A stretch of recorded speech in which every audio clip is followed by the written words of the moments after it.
தலைவலி எதனால வருது? நம்ம போய் வெயில்ல அலைஞ்சிட்டு வர்றோம். வெயில்ல நம்ம வேலை செய்யும் போது எண்ணெய் வைக்க மாட்டேங்கிறோம் தலையில. எண்ணெய் வச்சா அதோட ஹீட்டு தனியும். நம்ம அந்த எண்ணெய் வைக்காதனால அந்த ஹீட்டு நம்மளுக்கு அதிகமாக தான் ஆகுது. சரியா சாப்பிட மாட்டோம். ஒரு காலைல 8 மணிக்கு நம்ம ஒரு நாளைக்கு சாப்பிட்றோம். ஒவ்வொரு நாளைக்கு ஒரு 11 மணி 12 மணி ஆக்கிறோம் அப்படின்னா அந்த நேரம் தவறுதல். அப்ப தலைவலி வருது. அதிகமா கோவப்படுறது. கோபம் அதிகமா வரும்போது உச்சந்தலைக்கு ஏறி கோபம் அதிகமா வரும்போது தலைவலி வரும். அந்த காலத்துலலாம் தலைக்கு சாம்பிராணி புகை போட்டு தலையை நல்லா காய வச்சு பின்னுவாங்க. நம்மளுக்கு இப்போ அதுக்கெல்லாம் நேரம் இருக்க மாட்டேங்குது. ஆனாலும் நம்ம கொஞ்ச நேரமாவது அது கேர் எடுத்து தலையை நல்லா காய வச்ச பிறகு பின்னணும். இல்லைன்னா தலையில நீர் போட்டு அது ஒரு பாரமாகி தலைவலி உருவாக்கும். சரிங்களா? இதெல்லாம் செஞ்சு எங்களுக்கு தலைவலி விடலை.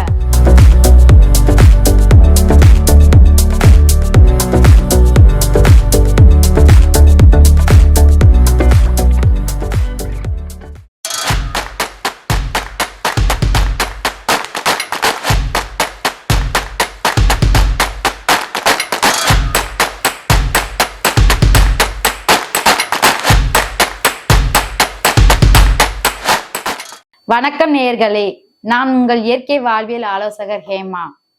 இன்னைக்கு நம்ம பேச போற மருத்துவம் தலைவலியை பத்தி. தலைவலி எதனால வருது? தலைவலி வந்தா எளிய முறையில் வீட்டுல எப்படி குணப்படுத்தி கொள்ளலாம்? அப்படி இல்லை எனக்கு 6 மாசம் எனக்கு தலைவலி இருக்கு, 1 வருஷம் எனக்கு தலைவலி இருக்கு அப்படின்னு சொல்றவங்களுக்கு நம்ம மருத்துவ மையத்துல எப்படி மருத்துவம் அளிக்குன்றத இந்த காணொலியில் காணலாம். இப்ப தலைவலி எதனால வருது? தலைவலி எதனால வருது? நம்ம போய் வெயில்ல அலைஞ்சிட்டு வர்றோம். வெயில்ல நம்ம வேலை செய்யும் போது எண்ணெய் வைக்க மாட்டேங்கிறோம் தலையில. எண்ணெய் வச்சா அதோட ஹீட்டு தனியும். நம்ம அந்த எண்ணெய் வைக்காதனால அந்த ஹீட்டு நம்மளுக்கு அதிகமாக தான் ஆகுது. அதனால தலைவலி வரும். சரியா சாப்பிட மாட்டோம். ஒரு காலைல 8 மணிக்கு நம்ம ஒரு நாளைக்கு சாப்பிட்றோம்னு வச்சுக்கோங்க. ஒவ்வொரு நாளைக்கு ஒரு 11 மணி 12 மணி ஆக்கிறோம் அப்படின்னா அந்த நேரம் தவறுதல். அப்ப தலைவலி வருது. சரியா தண்ணி குடிக்காது. தண்ணி சரியா குடிக்கணும். நேரத்துக்கு தண்ணி, ஒரு சொம்பு தண்ணியாவது, ஒரு பெரியவனா ஒரு சொம்பு தண்ணி எடுத்தோம்னா கையில அந்த ஒரு சொம்பு தண்ணி குடிக்கணும். சின்ன குழந்தைங்கன்னா ஒரு டம்ளர் தண்ணி நம்ம கையில கொடுத்தோம்னா அந்த ஒரு டம்ளர் தண்ணி அதுக்கு குடிக்கணும். அப்பதான் நம்மளுக்கு தலைவலி வராது. அப்புறம் மோஷன் போறது. ஒரு நாளைக்கு ஒரு தடவையாவது மோஷன் போகணும். அது மாதிரி சரியா போகலைன்னா அதனாலையும் தலைவலி உருவாகும். சரிங்களா? அப்புறம் அதிகமா கோவப்படுறது. கோபம் அதிகமா வரும்போது உச்சந்தலைக்கு ஏறி கோபம் அதிகமா வரும்போது தலைவலி வரும். அப்புறம் தலைக்கு குளிக்கிறது. நம்ம தலைக்கு குளிக்கிறோம்னு வச்சுக்கோங்க. இப்ப குளிச்சோன்னே நம்ம வேலைக்கு போனோம் அப்படி இப்படின்னு சொல்லி தலையை பின்னிட்டு போயிடுற ஈரத்தோட. அந்த காலத்துலலாம் தலைக்கு சாம்பிராணி புகை போட்டு தலையை நல்லா காய வச்சு பின்னுவாங்க. நம்மளுக்கு இப்ப அதுக்கெல்லாம் நேரம் இருக்க மாட்டேங்குது.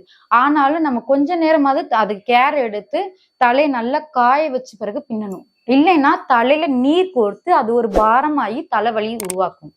சரிங்களா? இதெல்லாம் செஞ்சு எங்களுக்கு தலைவலி விடலை, இப்படி இருக்கிறோம் ஆனாலும் எங்களுக்கு தலைவலி விடலை அப்படின்னு நீங்க சொன்னீங்கன்னா, நல்வேலை இலைன்னு ஒரு தலை இருக்கு. அந்த தலைய அரைச்சு அம்மிக்கல்ல அரைச்சு அதை சார பிழிஞ்சிட்டு சக்கை இருக்குதுல்ல, சக்கைய உச்சந்தலையில வச்சு ஒரு ஜவ் பேப்பரை போட்டு இறுக்கி கட்டிக்கணும். இறுக்கி ஒரு 10 நிமிஷத்துல இருந்து 20 நிமிஷம் தலையில கட்டி வச்சிருக்கணும். அதுக்கு மேல வச்சிருக்க கூடாது. அதுக்கு மேல வச்சிருந்தா அந்த இடம் புண்ணாயிரும். ஒரு 10 நிமிஷம் 20 நிமிஷம் தான் அதுக்கு முடி வச்சிருந்தா நம்மளுக்கு அந்த தலைவலி போயிரும்.